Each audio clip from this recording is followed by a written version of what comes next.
आप सभी श्रद्धालु जनों का हार्दिक स्वागत है कथा सागर में। आज हम सुनने जा रहे हैं एक ऐसी कथा जो केवल व्रत नहीं बल्कि संतान सुख का दिव्य वरदान है। श्रवण पुत्रदा एकादशी, वो पावन तिथि जब भगवान विष्णु स्वयं अपने भक्तों की झोली भरते हैं।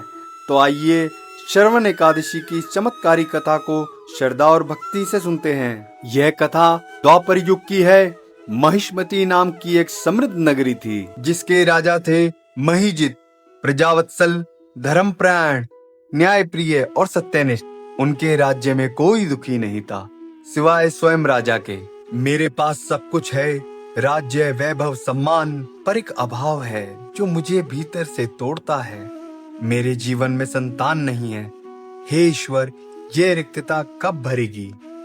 राजा ने अनेक प्रयास किए, यज्ञ, दान, तप, पूजन, फिर भी संतान का सुख ना मिला। एक दिन उन्होंने राज्य और सुख वैभव छोड़ वन की ओर प्रस्थान किया, सच्चे समाधान की खोज में। राजा महीजित कई दिनों की यात्रा के बाद एक पवित्र आश्रम में पहुंचे, जहां परम तपस्वी ऋषि लोमेश ध्यान मगन अवस्था में बैठे थे।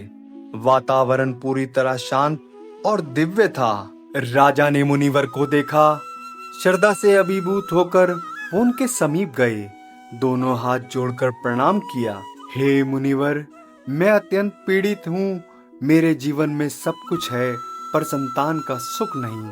हे तपस्वी, कृपया कर बताइए कौन सा ऐसा दोष है जो मुझे संतान सुख से वंचित किए हुए है। राजा की बातें सुन ऋषि लोमेश ने नेत्र मूंदे और गहरी ध्यान साधना में चले गए। कुछ क्षणों के बाद उन्होंने नेत्र खोले और शांत स्वर में बोले, हे राजन, अब मैं तुम्हारे पूर्व जन्म का रहस्य प्रकट करता हूँ। पिछले जन्म में तुम एक व्यापारी थे।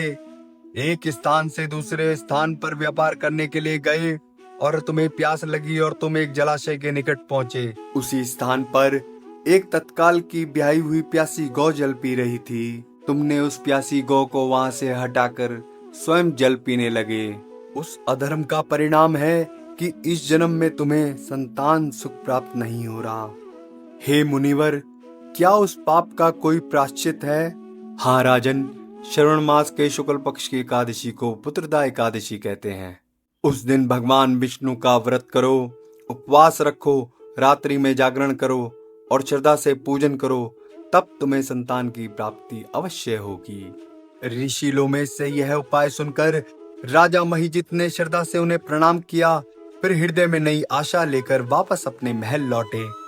उन्होंने रानी को सारा वृतांत बताया, पूर्व जन्म का पाप, गाय को जल ना देना और पुत्रदा एकादशी व्रत का महत्व बताया। रानी ने यह सब सुनकर आंखें बंद कर ईश्वर से प्रार्थना की, हे नारायण, मुझ पर कृपा करो, मेरे जीवन को पूर्ण बना दो, मुझे मातृत्व का सुख दो। दशमी की रात्रि से ही व्रत की तैयारियां आरंभ हो गईं। राजा और रानी ने फलहार लेकर उपवास का संकल्प लिया। एकादशी को सुबह पवित्र स्नान के बाद दोनों ने विष्णु भगवान का पूजन किया, तुलसी पत्र अर्पित किए, घी के दीपक जलाए, मंत्रों का जाप किया गया। रात्रि में जागरण हुआ, भजन, कथा, विष्णु सहस्त्र नाम का पाठ किया गया और कुछ ही समय में रानी ने गर्भ धारण किया और 9 महीने बाद एक तेजस्वी, सुंदर और धर्मनिष्ठ पुत्र का जन्म हुआ, जिसका नाम रखा गया विजित, जो आगे चलकर एक पराक्रमी और महान राजा बना।